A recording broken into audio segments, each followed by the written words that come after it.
গল্পের দর্পণ। এই দর্পণে প্রতিফলিত হবে নানা ধরনের হাসি, কান্না, প্রেম, ভয়, রোমাঞ্চ ও মায়াজালে ঘেরা অনেক গল্পগাথা। নমস্কার, গল্পের দর্পণে আপনাদের সবাইকে স্বাগত। 1891 খ্রিস্টাব্দের 1298 বঙ্গাব্দে রবীন্দ্রনাথ ঠাকুর আশ্বিন মাসে প্রকাশ করেন তার গল্প কঙ্কাল। সেই কাহিনী অবলম্বনে আজ নীলাঞ্জনা শেঠের লেখনীতে আমরা প্রকাশিত করছি এক রাতের অতিথি। আসুন শুনে নিন এবং শুনে বলুন কেমন লাগলো। তাহলে কঙ্কালের অনুকরণে আজকের গল্প এক রাতের অতিথি। ও হ্যাঁ, গল্পের দর্পণে শুধুমাত্র গল্প শোনার জন্য এখন আপনাদের সাবস্ক্রাইব করতে হবে গল্পের দর্পণের এই চ্যানেলটিতে, যেটি আপনারা স্ক্রিনে দেখতে পাচ্ছেন। তাতে তার ঠিকানাও দেওয়া আছে।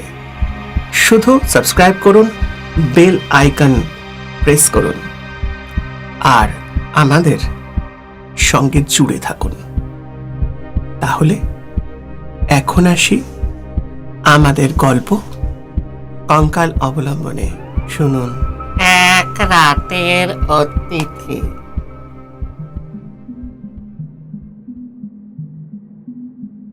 প্রেম যে কখন মানুষের মস্তিষ্কে এসে কষাঘাত করে তা কি কেউ বলতে পারে? পারে না। প্রেম কখনো হয় একতরফা, কখনো হয় দুই তরফা। দুই তরফা প্রেম পরিণতির দিকে অগ্রসর হয়, কিন্তু একতরফা প্রেম সে কিন্তু পরিণতির দিকে অগ্রসর হতে গেলে অনেক বাধার সম্মুখীন হয়।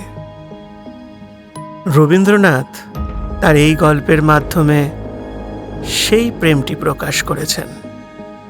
গল্পটি ভৌতিক হলেও এই গল্পের মধ্যে রয়েছে বিভিন্ন সময়ে আমাদের জীবনে বিভিন্ন হারিয়ে যাওয়া সম্পর্ক। ছেলেবেলার আহ্লাদ, আবদার, খুনসুটি বড়বেলায় এসে কখন যেন দায়িত্ব কর্তব্য হয়ে ঘাড়ে চেপে বসে, আর সংসারের বহমানতায় নিজেকেও যে কখন বইয়ে দিতে হয় তা কাল ছাড়া বা সময় ছাড়া কেউ বলতে পারে না। আমাদের গল্পের নায়ক আজ সেই সময়ের এক ফাঁদে পড়েছে, তাই বগা কাঁদছে। শুনুন বগা কি বলছে।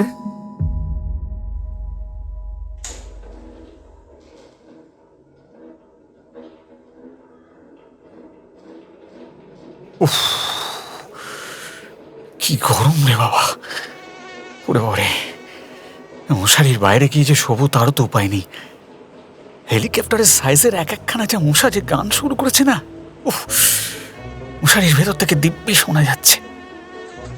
মশারির বাইরে পেলে আর রক্ষে নেই। তাদের জন্মসূত্রে পাওয়া ইঞ্জেকশনের সূচের থেকে মজবুত হুলগুলো এবারে চামড়া ভেদ করে ঢুকিয়ে তাদের খাদ্য সংগ্রহের যে অদম্য লিপ্সা তা চরিতার্থ করবে, সে বিষয়ে কোনো সন্দেহ নেই। পরিবারে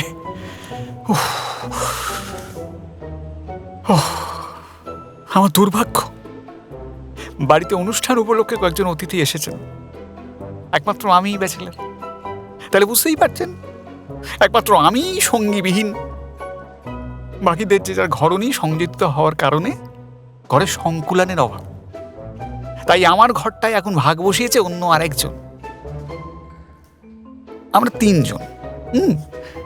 আগে একসঙ্গে তিনজনই শুতাম, কিন্তু বড় হওয়ার সঙ্গে সঙ্গে আর এই প্রিয়জনদের সঙ্গে তার প্রেয়সী সংযোজিত হওয়ার ফলে অগত্যা আমার ঠাঁই এখন আমাদের ছোটবেলার স্টাডিও বর্তমানে ছোটখাটো একটা স্টোর রুমে। চাকরকে দিয়ে মা ঘরটা সাফ সুতরো করিয়ে রেখেছেন, কারণ আমাদের ছোটবেলার স্টাডি রুম এখন আমাদের অব্যবহৃত প্রাত্যহিক জিনিসপত্রের সাময়িক সংগ্রহশালা করে ফেলা হয়েছিল। তাই তাকে স্টোর রুম থেকে লিভিং রুমে পরিবর্তন করতে এই খসা মাছা। তাই আমার ব্যবহৃত জিনিসপত্র থেকে লেখার খাতা কলমগুলো পর্যন্ত এই ঘরে, ওই যে, এই ঘরে আনিয়ে রেখেছেন। তিনজনের শোয়ার খাট এখন অন্যের দখলে, আর আমার ভাগ্যে এখন এই এই এই যে এই সিঙ্গেল পার্সনের সিঙ্গেল খাট। তাই নিজের বিছানা বালিশের মায়া কাটাতে না পেরে নিদ্রা রানী আমার চোখ থেকে বিতাড়িত হয়েছেন। ভালো ভালো ভালো ভালো, এখন সারা রাত মশারির মধ্যে এপাশ ওপাশ করে আর ওই মশার গান শুনেই রাতটা কাটাতে হবে দেখছি।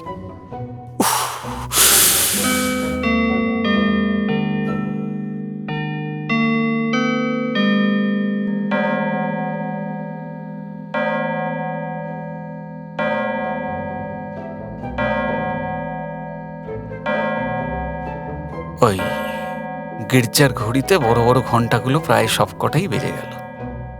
বাহ বাহ বাহ বাহ, হায় রে ব্যাচেলার, যতক্ষণ না তোমার ভাগ্যে কোনো প্রিয়ার ছায়া পড়ছে ততক্ষণ পর্যন্ত এই ঘরই এখন আমার আস্তানা।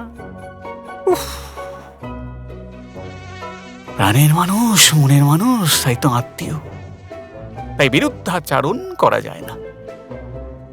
মুখ বুঝেই বুক থেকে উঠে আসা দুঃখের গিলে উদরস্থ করে হজম করার প্রচেষ্টাই করতে হয়।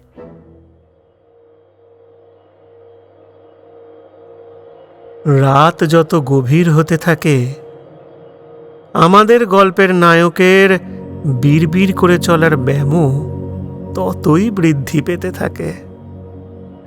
আসলে ছেলেবেলা বা ছোটবেলা থেকে একসঙ্গে বড় হওয়ার পর বড় হয়ে যখন আপনজন বাইরে থেকে এসে প্রিয়জনের মনের সর্বস্ব দখল করে ফেলে, তখন ছোট থেকে বেড়ে ওঠার যে ভাব, ভালোবাসা, খুনসুটিগুলো চারপাশে ঘুরে বেড়াতো, সেগুলো তখন যেন স্মৃতি হয়ে যায়।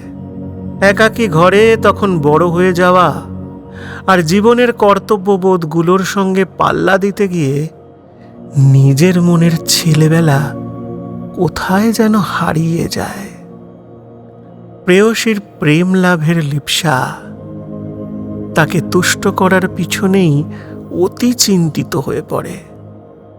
আশেপাশের সম্পর্কগুলো তখন কেমন যেন একটু খামতি বা কমতির দিকে চলে যায়। না না না, এটা আমি বলছি না যে সম্পর্কগুলো নষ্ট হয়ে যায়, তবে আপনারাই বলুন, সেই টান কি থাকে?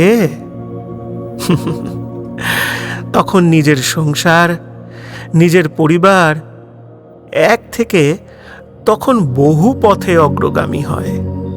কখনো কখনো আবার ওই যে টেবিলের ওপরে রাখা কেরোসিনের কমানো ল্যাম্পটা তার মতো দপদপ করতে থাকে। এরে, এ চাকর যে ল্যাম্পটা টেবিলে রেখে গেছিল তার বোধহয় তেল শেষ হয়ে গেল নাকি? যা, এতক্ষণ যা দপদপ করছিল সেটাও তো একেবারে নিভে গেল। দুষ, অন্ধের কি বা দিন কি বা রাত। সত্যি আমার জীবনটা যেন অন্ধকারময় হয়ে গেল। এ মনে হচ্ছে এই অন্ধকারের সঙ্গে কেমন যেন একটা জীবন মৃত্যুর খেলা চলে। যতক্ষণ ল্যাম্পটা চলছিল ততক্ষণ যেন জীবন, আর যখন নিভে গেল তখন কোনো অচেনা অজানা অন্ধকারে তার যে অস্তিত্ব তলিয়ে গেল তা আমরা অনুধাবন করতে পারি না। আজ কেন জানি না আমার জীবন থেকে চলে যাওয়া সব নিকট আত্মীয়ের কথা আমার খুব মনে পড়ছে। জানি না মনে মনে মনে করতে চাইছি না, তবুও যেন মাথার মধ্যে এসে কেউ খোঁচা মারছে। এই তো কয়েকদিন আগে এক নিকট আত্মীয় দুর্ঘটনায় মারা গেছেন। অন্ধকার হতেই তার কথা সর্বপ্রথম মনে পড়ল। সত্যি মানে কি অদ্ভুত, তাই না? না না না না না না, ঠিক করতে হবে, ঠিক করতে হবে। শান্ত শান্ত। এই যে দুপ্রহর রাতে একটা দীপশিখা চির অন্ধকারের মধ্যে বিলীন হয়ে গেল, প্রকৃতির কাছে এও যা। এই যে এত কোটি কোটি তুচ্ছাতি তুচ্ছ মানুষের প্রাণ শিখা কখনো দিনে, কখনো রাতে, কখনো হঠাৎ নিভে বৃষ্টির অন্ধকারে বিলীন হয়ে যায়, এও তো তেমনি। এর মধ্যে তফাৎ কোথায়? হ্যাঁ, তফাৎ। ভাবনার স্রোত যখন মস্তিষ্কের ওপর ভর করে না, তখন সেই স্রোত যে কখন কোন ঢাল বেয়ে অলিগলির অন্দরে প্রবেশ করবে তা কেই বা জানে। যতক্ষণ পর্যন্ত অলস মস্তিষ্ক, ততক্ষণ পর্যন্ত ভাবনার দৌড়। আর সেই দৌরাত্ম্যের মধ্যে পড়ে আমাদের নায়ক কখনো জন্ম মৃত্যুর কথা ভেবে দার্শনিক হয়ে পড়ছে, আবার কখনো ভাবনার স্রোত তাকে নিয়ে যাচ্ছে তার ছেলেবেলায়। আমরা তিন ভাই সেই সময় এই ঘরে পণ্ডিত মশাইয়ের কাছে পড়তে বসতাম। আমাদের বাবার আগ্রহে ক্যাম্পবেল স্কুলের এক ছাত্র আমাদের অস্থিবিদ্যা শেখাতে আসতেন। অস্থিবিদ্যা শেখবার প্রয়োজনে একটা আস্ত নরকঙ্কাল এই ঘরের দেওয়ালে ঝোলানো থাকতো। দিনের বেলা তার হাড়গুলো নিয়ে আমাদের পড়াশোনা করতে হতো, রাতের বেলা বাতাসে তার হাড়গুলো খটখট খটখট শব্দ করে একটা গা ছমছমে পরিবেশ তৈরি করত। বর্তমানে অবশ্য সেই ঘর থেকে কঙ্কাল আর আমাদের মাথা থেকে অস্থিবিদ্যা যে কোথায় অন্তর্হিত হয়েছে তার খুঁজে পাওয়া যায় না। আচ্ছা, এদিকে দেওয়ালে সেটি ঝোলানো ছিল না? দেখি সেই যে নিখুঁত নরক রুটি, তার ভিতর চোখের জায়গায় যে শূন্য গহ্বর, নাসারন্ধ্রের জায়গায় যে দুটো অপেক্ষাকৃত ছোট্ট ছিদ্র, সুন্দর গোলাপের পাপড়ির মতো দুটো ঠোঁটের জায়গায় অপরূপ সজ্জায় বিন্যস্ত দুটো সাদা দাঁতের পাটি, এমন অস্থি সর্বস্বতন্ত বিকশিত মূর্তি জীবিতকালে কেমন ছিল? না মানে তার জানার বড্ড ইচ্ছে করছে কেন এখন আমার। তিনি কি নারী ছিলেন? হ্যাঁ হ্যাঁ, তিনি তো নারী ছিলেন। সর্বনাশ, মানে রাত্রি এই দ্বীপ্রহরে একাকী সূর্যায় নারীর চিন্তা মানে তো নিদ্রা দেবী আর আমার চোখে বিচরণ করবেন না। তবে চোখের ওই তৃষ্ণা মেটাতে কেন যে ওই কঙ্কালের মুখ প্রেয়সীর মুখে পরিবর্তিত হচ্ছে তা তো বলতে পারি না। হে ভগবান, জগদীশ্বর রক্ষা করো, রক্ষা করো, রক্ষা করো, রক্ষা করো। কামনার জালে পড়ে কামসূত্রের আলিঙ্গনে এখন বদ্ধ হতে চাই না। না না না, চাই না, চাই না, চাই না।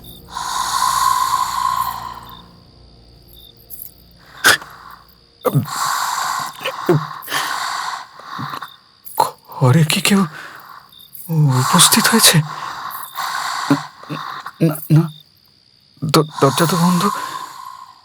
শোয়ার আগে আমি বন্ধ করেই তো শুয়েছি। এই রে, অনুষ্ঠান বাড়ি বলে কোনো চোর এসে আবার উপস্থিত হয়নি তো? চোর? মাথায় যতটা উৎকট বুদ্ধি, চোর আবার পায়ে নুপুর পরে নাচে নাকি? সবই মনে ভুল। আর কামড়ি ফুট তারও না। উড়ে পড়ে না, চোরটা কোথায় জল খেয়ে শোয়া প্রয়োজন। উফ, এত অন্ধকারে এবার টর্চটা কোথায় রাখলাম রে বাবা? কি মুশকিল বড় দেখিনি, কোথায় রাখলাম?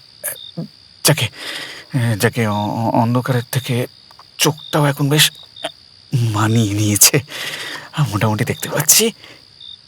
জলের জগটাও টেবিলেই বসানো আছে, হয়তো। কিন্তু তার পাশে ও কে কে কে কে কে ওখানে? এখন বেশ টের পাচ্ছি আমি, সেই শ্বাসের অধিকারিণীটি অন্ধকার ঘরের দেওয়াল হাতড়ে হাতড়ে ঘরময় ঘুরে বেড়াচ্ছে, ঘুরে বেড়াচ্ছে, ঘুরে বেড়াচ্ছে। উত্তেজনে আমার বুকের হৃদপিণ্ডের আওয়াজ আমি নিজেই শুনতে পাচ্ছি। তো আমি বেশ বুঝতে পারছি, ভয় পাচ্ছি, ভয় পাচ্ছি। নিঃশ্বাসের বেগ বেড়ে উঠছে,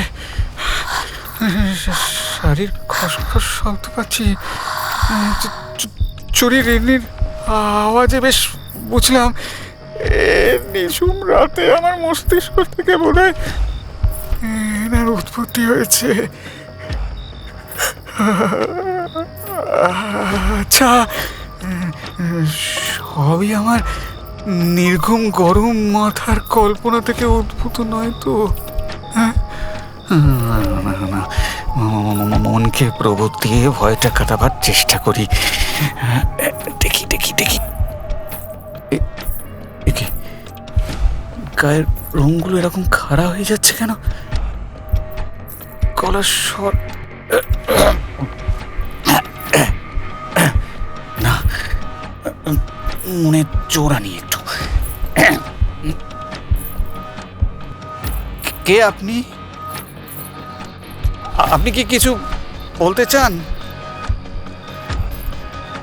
এতদিন অতৃপ্ত হয়ে ঘুরে থাকা আত্মার মনের কথা কেউ শুনতে চায়নি। আজ তার কথা কেউ শুনতে চায়। শুনে বেশ ভালো লাগলো। ছমছম করে নুপুরে আওয়াজ তুলে পদশব্দ আমাদের গল্পের নায়কের মশারির কাছে এসে থেমে গেল। এই ছায়ামূর্তি থেকে ভেসে এলো এক নারী কণ্ঠ।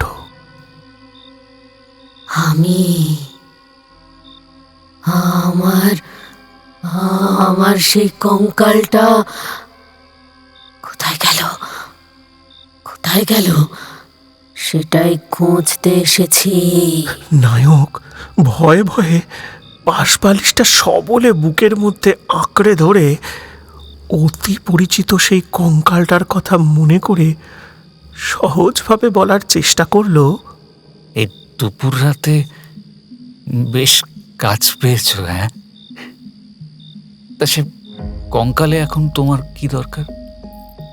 নারী মূর্তি এবার মশারির গা ঘেঁষে এসে দাঁড়ালো, বলল, বলো কি? আমার বুকের হাড় যে তারই মধ্যে ছিল, আমার ২৬ বছরের যৌবন যে তার চারিদিকে কেমন বিকশিত হয়েছিল তা বোধহয় আমার দেখতে ইচ্ছে করে না। সেই তো, সেই হাড়ের কঙ্কাল বেশ সুন্দরী বটে। তা তুমি খোঁজো, আমাকে মিছে ভয় দেখিও না। আমি একটু ঘুমানোর চেষ্টা করি।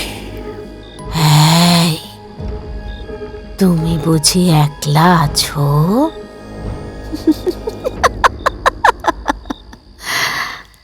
তবে একটু বসি, একটু সুখ দুঃখের গল্প করা যাবে, কি বলো?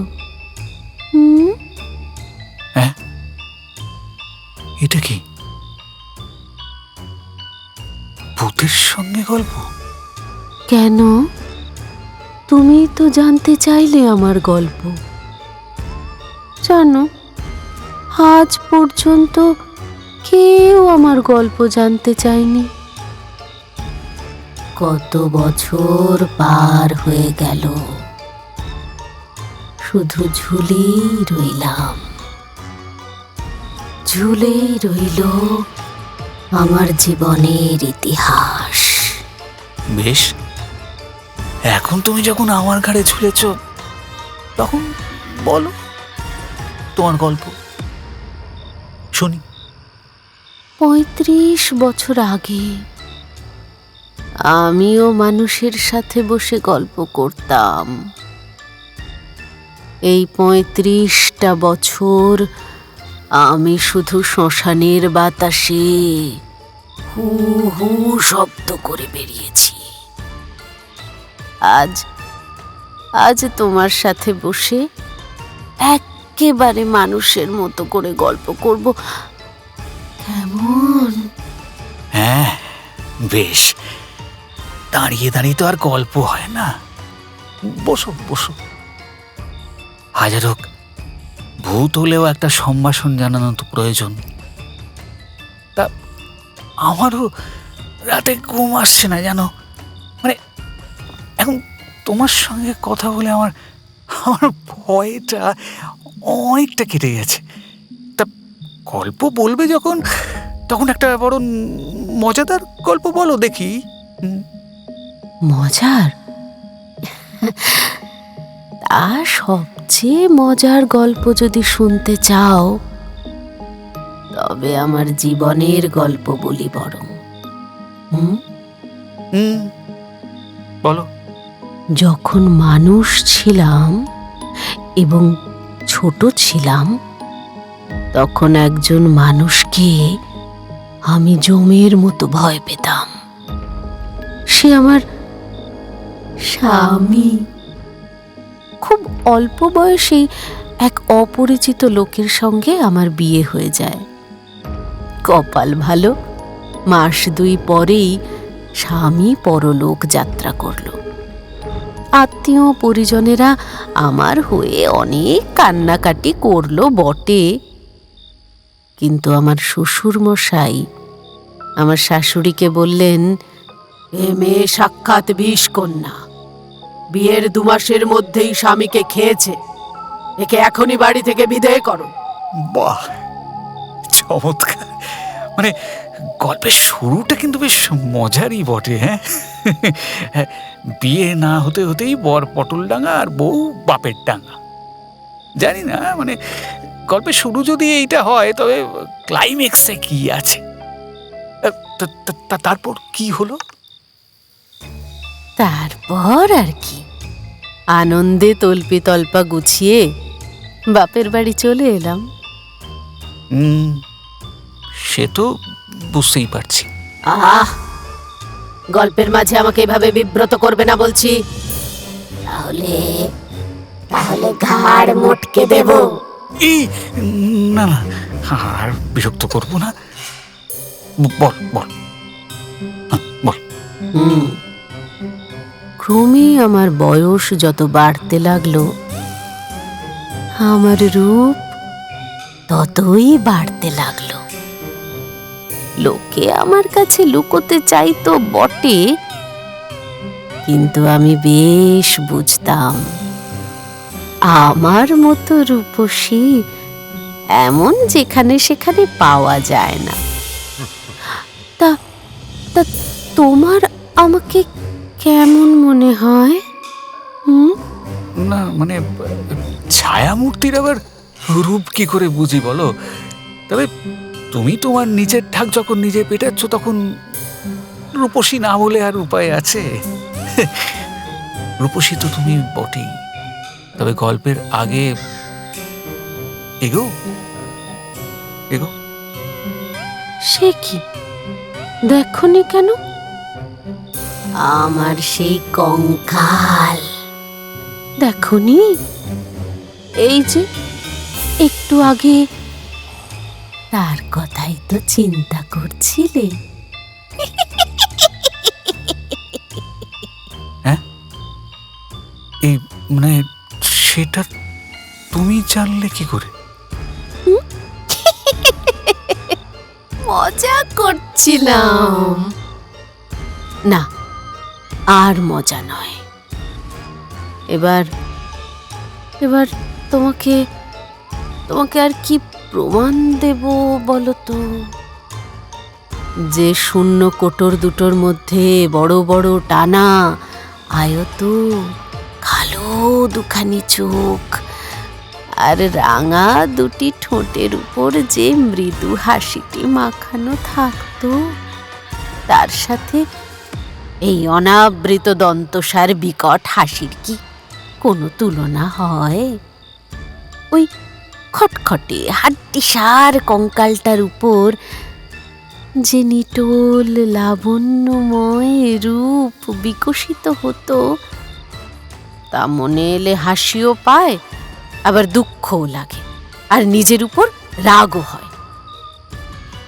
আমার সেই শরীর দেখে যে কেউ অস্থিবিদ্যা চর্চা করবে, আমি কারোর কাজে লাগবো, তা আমার জীবনে কোনো দিন কোনো বিশ্বাসে আসেনি। এক ডাক্তার আমার এই কঙ্কাল নিয়ে অস্থিবিদ্যা চর্চা করতে এসেছিল, আর আরেক ডাক্তার তার বিশেষ বন্ধুর কাছে আমাকে কনক চাপা বলেছিলেন। আচ্ছা, কনক চাপার মধ্যে কি কঙ্কাল আছে? এই মানে তোমার গল্পে না এত ভূমিকা যে আমি বড় বোর ফিল করছি, যেন মনে হচ্ছে কোনো আর্ট ফিল্ম চলছে। প্লিজ মানে গল্পে একটু গতিটা দাও না। হ্যাঁ, গতিটা বাড়াও। গতি? হ্যাঁ, জানো, আমার রূপ লাবণ্য ছিল একখণ্ড হীরের মতো ঝলমলে। আমার হাড় দেখে ভুলো না যে আমি এরকম ছিলাম। আমার হাত ছিল সুডৌল, ছিল আরক্ত করতল, লাবণ্য শিখার মতো আঙুল বিকশিত ছিল এই হাতে, যা দিয়ে বোধহয় পৃথিবীর সমস্ত উদ্ধত পুরুষকে রাশ লাগিয়ে মধুরভাবে বাগে আনতে পারতাম। এই জন্য তোমার উপর আমার সবচেয়ে বেশি রাগ। আমার সে রূপের পরিবর্তে কেবল তুমি দেখলে আমার নির্লজ্জ, নিরাবরণ, নিরাভরণ কঙ্কালখানা। ইচ্ছা করে আমার সেই 16 বছরের যৌবনে পরিপূর্ণ রূপখানি তোমার সামনে একবার দাঁড় করিয়ে তোমার ঘুম আমি বহু কালের মতো ছুটিয়ে দিই, তোমার অস্থিবিদ্যাকে অস্থির করে দেশ ছাড়া করি। বিশ্বাস করো, সেবিকদের মাথা মুন্ডু আর কিছুই আমার মনে পড়ে না। কথা বলতে বলতে নায়ক আনমনে তার হাত মশারি থেকে হঠাৎ তার দিকে বাড়িয়ে তার গা ছুঁল। গাটা ছুঁতেই একটা হাড়ের অনুভূতি তার অন্তরকে শিহরিত করল। কি হলো? ভয় পেলে? না, ক্যারি অন। জানো, আমার কোনো বন্ধু ছিল না, আর আমার এই ঘটনার পর আমাকে সামলাতে দাদা প্রতিজ্ঞা করেছিলেন বিয়ে করবেন না। ফলে অন্তঃপুরে আমি সম্পূর্ণ একা, সারাদিন অখণ্ড অবসর, সঙ্গিনীর অভাবে একা প্রতিদিন বাগানের গাছতলায় গিয়ে বসতাম। মনে হতো সমস্ত পৃথিবী যেন আমাকেই ভালোবাসছে, সমস্তক্ষণ তারা কেবল আমাকেই নিরীক্ষণ করছে। বাতাস ছল করে বারবার দীর্ঘশ্বাসে পাশ দিয়ে চলে যাচ্ছে। যে ঘাসের গালিচায় পা দুখানি মেলে বসে আছি, তাদের যদি চেতনা থাকতো তবে তারা বুঝি পুনর্বার অচেতন হয়ে পড়ত। মনে হতো পৃথিবীর সমস্ত পুরুষ যেন ওই ঘাসের দলের রূপ ধরে নিঃশব্দে আমার চরণ স্পর্শ পাওয়ার প্রত্যাশায় অপেক্ষা করছে। জানো জানো তখন বুকের ভেতর কেমন একটা অপরিচিত বেদনা অনুভূত হতো। বাবা, নিজের উপর এত গর্ব! ওই জন্যই বোধহয় ভূত হয়ে আছো না? কেন? রূপ থাকলে রূপের কদর করব না? কদর করছো বলেই আটকে আছো, না হলে ছেড়ে যেতে। যাই হোক, তারপর গল্পটাকে একটু আগে বাড়াও দেখি। দাদার এক বন্ধু ছিলেন জানো, শশী শেখর। তিনি মেডিকেল কলেজে ডাক্তারি পাশ করে আমাদের পরিবারের ডাক্তার হিসেবে নিযুক্ত হয়েছিলেন।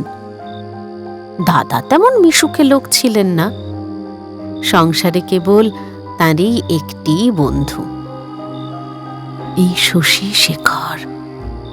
এই শশী শেখরই জগতের সমস্ত পুরুষ মানুষের প্রতিমূর্তি হয়ে আমার মনে স্থান পেয়েছিল।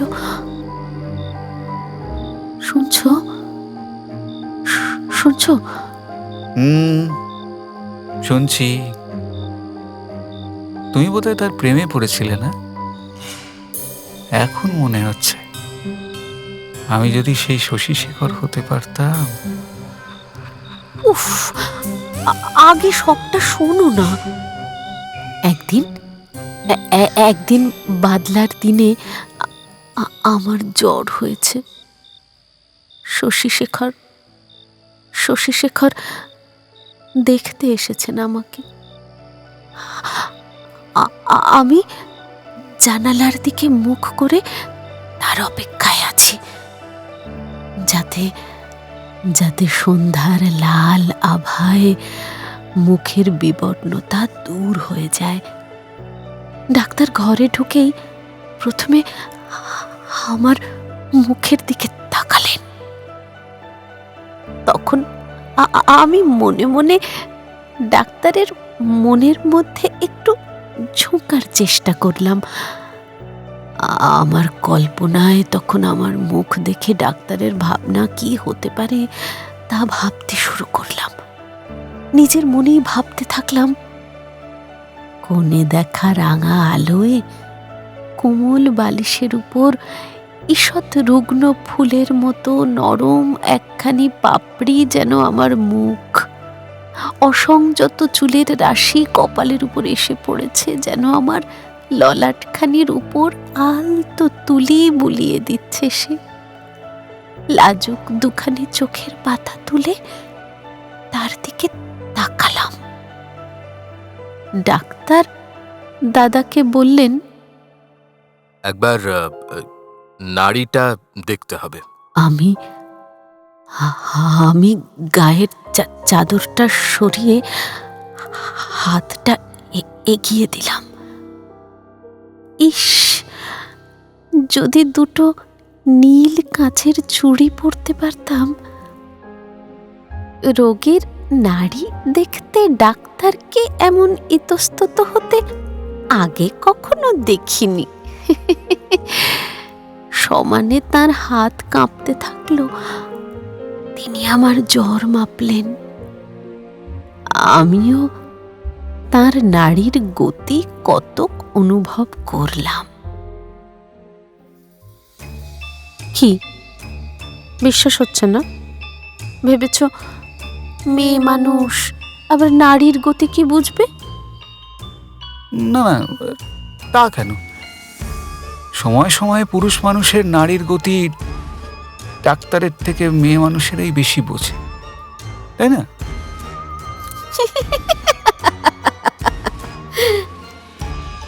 তা বটে। তারপরে আরো ২-৪ বার রোগে পড়লাম এবং তার সাক্ষাৎ পেলাম। ফলে আমার কল্পনার পৃথিবী তখন জনশূন্য হয়ে একটি মাত্র ডাক্তার ও একটি মাত্র রোগিণীতে এসে ঠেকল। যেন সর্বদা মনে হতো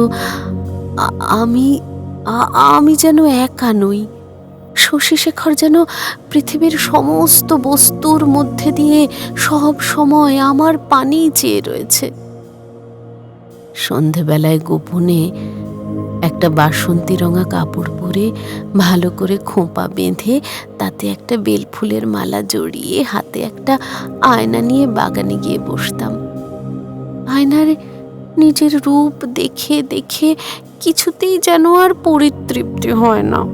তা কেন? কেন? কেননা তখন তো আর আমি আমাকে দেখতাম না। আমি তখন একলা দুজন হয়ে বসতাম। আমি তখন শশীশেখর হয়ে নিজেকে দেখতাম, মুগ্ধ হতাম, ভালোবাসতাম, আদর করতাম। বুকের ভেতর একটা দীর্ঘ নিঃশ্বাস সন্ধ্যা বাতাসের মতো হু হু করে উঠত। ভালোবাসলে বোধহয় নিজেকে খুব সুন্দর দেখতে লাগে। ভালোবাসা এলে বোধহয় শরীরের কামনাগুলো মাথা চাড়া দিয়ে ওঠে।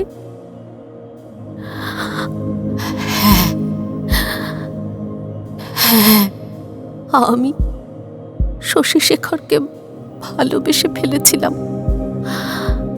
তাই তো আমার আর একা বোধ হতো না।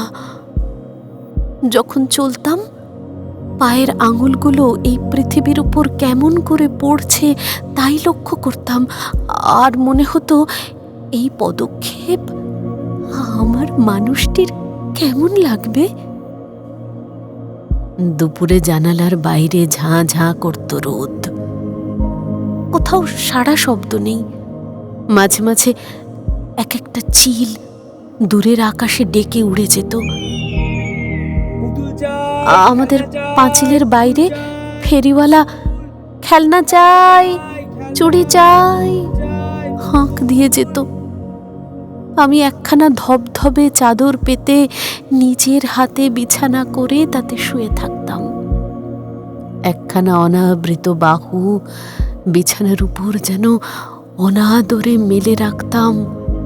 ভাবতাম কে যেন দেখতে পেল, কে যেন হাত দুটি নিজের দু হাতের মধ্যে তুলে নিল, কে যেন হাত দুখানি নিজের চোখের সামনে মেলে ধরল। তারপর সেই নরম দুখানি করতলের মধ্যে ঠোঁট ডুবিয়ে চুম্বন করে আবার ফিরে যাচ্ছে।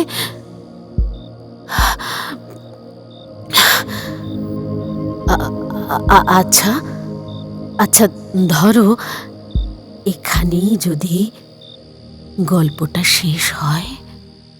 হ্যাঁ, তাহলে মন্দ হয় না, কিন্তু পারদ চড়তেই হুশ করে নেমে যাবে, মানে অসম্পূর্ণ হয়ে যাবে। সবটাই তো তোমার ভাবনা। তার মতো জানা হলো কই বলো? আমার মনে হয় গল্পটা সম্পূর্ণ করতে করতে বাকি রাতটা বেশ বেশ কেটে যাবে। তোমার যদি ও জগতে ফেরার তাড়া না থাকে আর কি, তাহলে চালিয়ে যাও। এই তারপর কি হলো?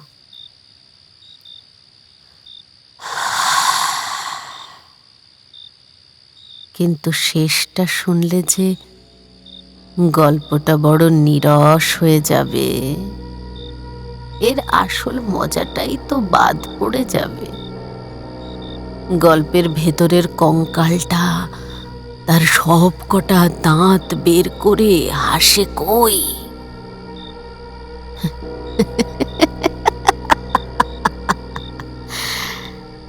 তা শুনতে যখন চাও তবে শোনো। এর কিছুদিন পর আমার মনের কামনাগুলোকে যেন সময় হাওয়া দিয়ে বাড়িয়ে দিল। ডাক্তার শশীশেখর আমাদের বাড়ির একতলায় তাঁর একখানা চেম্বার খুলে বসলেন।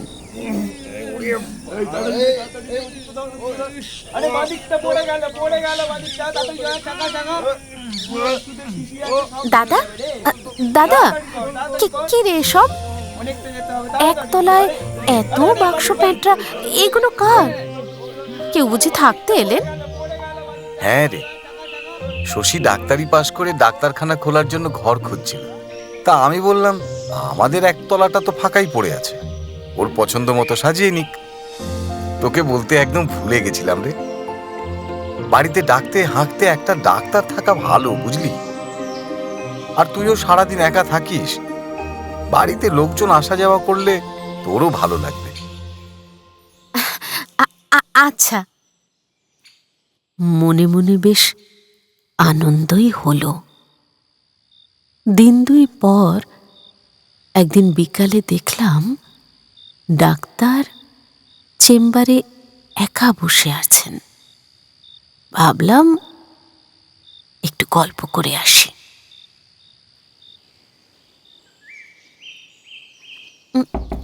আসতে পারি? হ্যাঁ, আসুন। একা বসে আছেন যে বড়, আজ কোনো রোগী আসেননি বুঝি?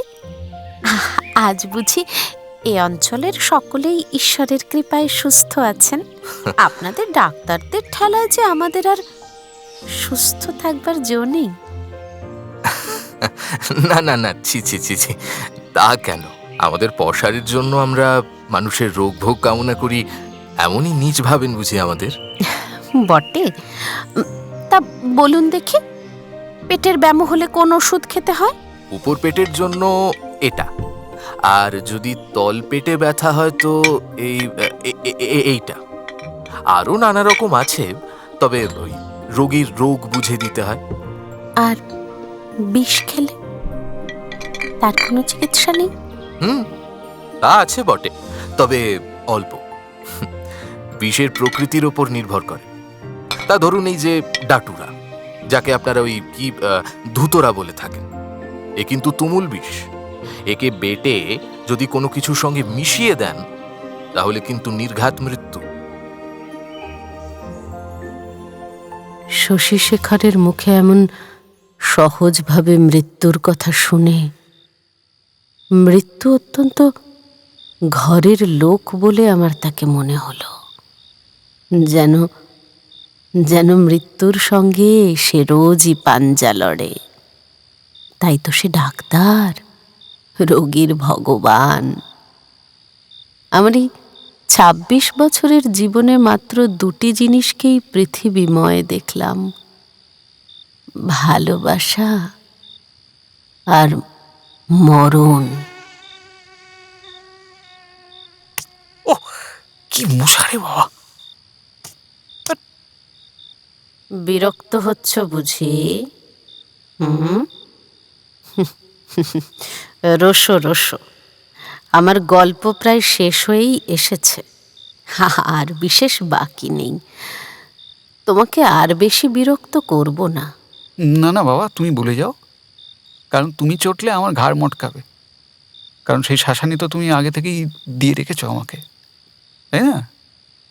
আজকের রাতের ঘুমটা তো গেলই, রাতও প্রায় শেষ হয়ে এসেছে। ও তবে গল্প শুনতে ভালোই লাগছে। আসল কথা কি যেন, মানে বড় মশারির ফাঁক গলে কখন দু একটা যে ঢুকে পড়ছে না, তাই তাকে নিহত না করতে পারলে না, মানে গান ও হুল দুই সহ্য করতে হবে। তুমি বলো, বল। বলি তবে।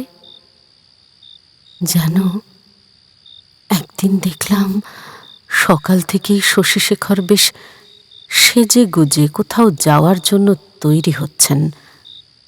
কিছুদিন যাবৎ আমি তার আলমারি গোছানো, পোশাক প্রস্তুত করা ইত্যাদির দায়িত্ব এক প্রকার শতপ্রণোদিত হয়েই নিজের ঘাড়ে নিয়েছিলাম। কিন্তু সেদিনের বিষয়ে কিছুই তিনি আমাকে আগে থেকে বলেননি।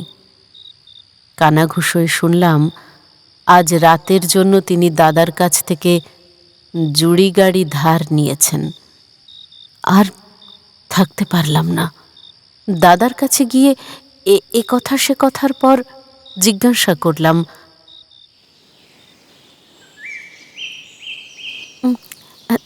দাদা, ডাক্তারবাবু আজ রাতে তোমার জুড়ি গাড়ি ভাড়া নিয়ে কোথায় যাচ্ছেন গো? মরতে। না দাদা, সত্যি করে বলো। আরে আজ তো শশীর বিয়ে, তোকে কিছু বলেনি? লজ্জা পাচ্ছে বোধ হয়। তা পাত্রীটি কে গো? খুব সুন্দরী বুঝি? খুব শিক্ষিতা? তা জানি না, তবে শুনলাম 12,000 যৌতুক দিচ্ছে। তা আমাদের শশীও তো যে সে পাত্র নয়। ডাক্তার পাত্রের দাম তো কিছু বেশি হবেই। তা বটে। আমার পায়ের তলা থেকে মাটি সরে গেল, আমার সমস্ত স্বপ্ন চুরমার হয়ে গেল। আমার সকাল থেকে রাত পর্যন্ত যাকে নিয়ে ভাবনা করে আমার মনের অন্দরে আঁকি বুকি, তা এক ঢেউয়ে বেলাভূমিতে মিশে গেল। সারা দিন মনের মধ্যে কেবল একটি প্রশ্ন তোলপাড় করতে লাগলো, এ সংবাদ আমার কাছে গোপন করে আমাকে এভাবে অপমান করার কারণ কি? আচ্ছা, আমি কি তাকে পায়ে ধরে বলেছিলাম যে এমন কাজ করলে আমি বুক পেটে মরে যাব? এই তোমাদের পুরুষদের না বিশ্বাস করার জো নেই। পৃথিবীতে আমি একটিমাত্র পুরুষ দেখেছি, আর এক মুহূর্তে সমস্ত জ্ঞান লাভ করেছি, বুঝেছ? হ্যাঁ, তুমি পুরুষ জাতকে যথার্থই বুঝেছ। তবে যা বুঝেছ সবই তোমার বোঝা, যা তোমাকে বুঝিয়েছে। তাই তোমার মস্তিষ্ক প্রসূত বিষয়ের উদ্দেশ্যে যদি কোনো কথা বলি, তা তোমার ভালো লাগবে না। আসলে পুরুষ জাতকে যেমন কোনো নারী বুঝেনি, বুঝতে পারে না, তেমনি পুরুষ জাতও কোনো নারীকে বোঝেনি, বুঝতে পারে না। যাক, নাও শুরু করো। শশীশেখর রোগী দেখে সন্ধ্যার আগেই ফিরে এলেন। আমি খুব আনন্দের সঙ্গে বললাম, কি ডাক্তার মশাই, আজ নাকি আপনি বিয়ে করতে যাচ্ছেন? হ্যাঁ, আমিও সেরকমই শুনেছি বটে। কিন্তু বাজনা, বাদ্যি, আলো, লোকজন কিছুই যে নেই।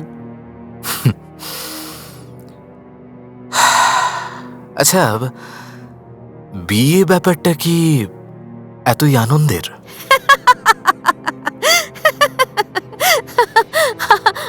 আপনি কেমন লোক মশাই, এমন অদ্ভুত কথা আমি জন্মে শুনিনি। সে হবে না, বাজনাও চাই, আলোও চাই, সব চাই। ও দাদা, দাদা, কেমন লোক তুমি? বাড়িতে বিয়ে কিছুই যে জোগাড় হয়নি। আমি জানি না দাদা, তুমি সব বন্দোবস্ত করো। আচ্ছা আচ্ছা ডাক্তারবাবু, ঘরে নতুন বউ এলে আপনি কি করবেন? তখনও কি আপনি রোগীর নাড়ি টিপে বেড়াবেন? অনেক রাতে লগ্ন। সন্ধেবেলা রমণীর দাদা ও ডাক্তার ছাতের ওপর বসে অভ্যেস মতো কিঞ্চিত মদ্যপান করছিলেন। ক্রমে রাত বাড়তে লাগলো। এমন সময় ওই স্থানে উপস্থিত হলেন আমাদের গল্পের রমণী। কি ডাক্তার মশাই, ভুলে গেলেন নাকি যাত্রার শুভ লগ্ন যে পেরিয়ে যাচ্ছে? শশীশেখর গ্লাসের শেষটুকু এক চুমুকে শেষ করে রমণীর দিকে মর্মান্তিক দৃষ্টিপাত করে কিঞ্চিত আর্দ্র স্বরে বললেন, তবে চললাম। বাঁশি বাজতে লাগলো।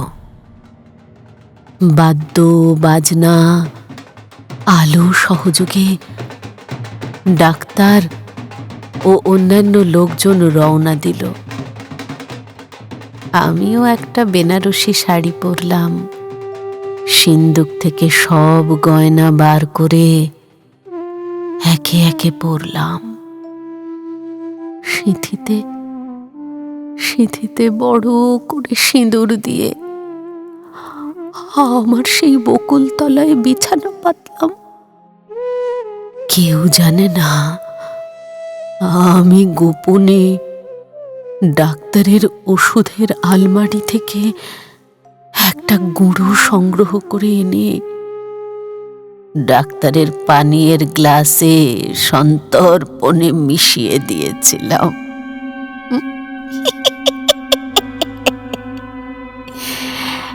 কোন গুঁড়ো খেলে মানুষ মরে তা ডাক্তারের কাছেই শিখেছিলাম। সে বড় সুন্দর রাত। বাঁশির শব্দ ক্রমশ দূরে মিলিয়ে গেল। জুঁই আর বেল ফুলের গন্ধে সমস্ত বাগান আমোদিত হয়ে আছে। দক্ষিণে বাতাস বইছে। জ্যোৎস্না ক্রমশ ম্লান হতে হতে অন্ধকারে বিলীন হয়ে গেল। আমার আমার চোখের পাতা ভারী হয়ে আসছে। চারপাশ থেকে আমার এই আজন্ম পরিচিত আকাশ, বাগান, এই অতি পরিচিত ঘর দুয়ার ধীরে ধীরে চোখের সামনে থেকে মায়ার মতো মিলিয়ে যাচ্ছে। অতি কষ্টে ঠোঁটের কোণে রঙিন হাসিটুকু ফুটিয়ে তোলার চেষ্টা করতে লাগলাম। বড় স্বাদ ছিল যখন আমার অনন্ত রাত্রির বাসর ঘরে ধীরে ধীরে প্রবেশ করব। তখন তখন কেবল এই হাসিটুকু এইখান থেকেই মুখে করে নিয়ে যাব।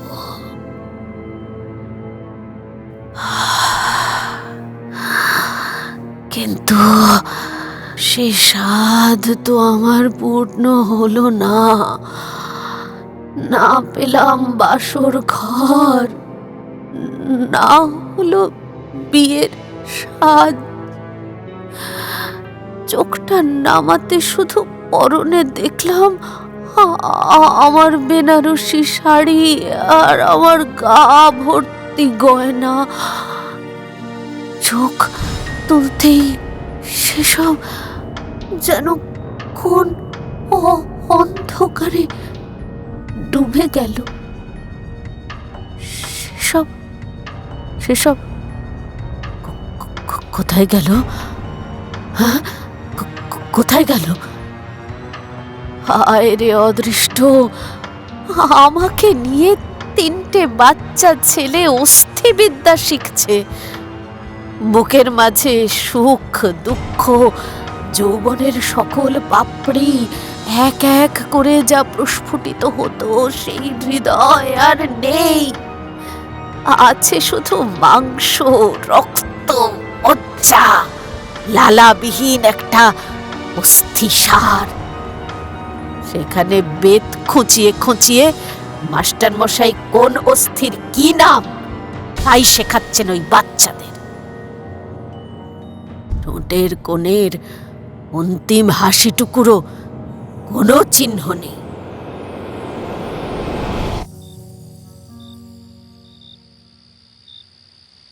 আচ্ছা, তোমরা কি কোনোদিন দেখতে পেয়েছিলে?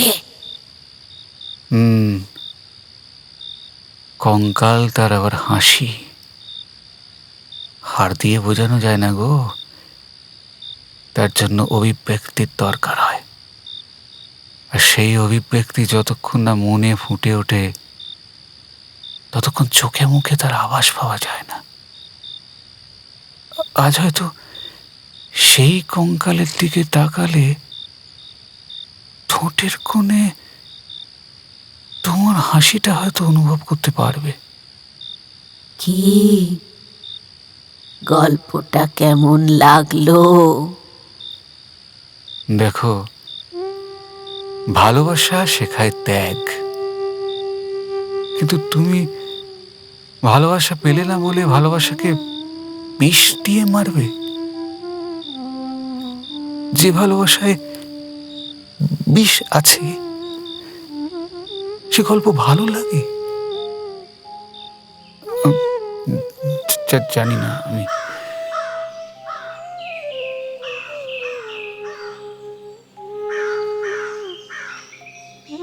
আচ্ছা, ইয়ে মানে তুমি কি এখনো আছো? তুমি আছো? শুনতে পাচ্ছ আমার কথা? তুমি আছো না চলে গেলে? তুমি শুনতে পাচ্ছ? গল্পের নায়ক অনেকবার ডাকলেন, কিন্তু কোনো উত্তর পেল না। হয়তো জীবনের চরম সত্যটা বুঝতে পেরে অস্থি, মজ্জা, মাংস, রক্ত, চামড়া এইসবের মায়া কাটিয়ে রমণী হয়তো পাড়ি দিয়েছেন তাঁর জগতে।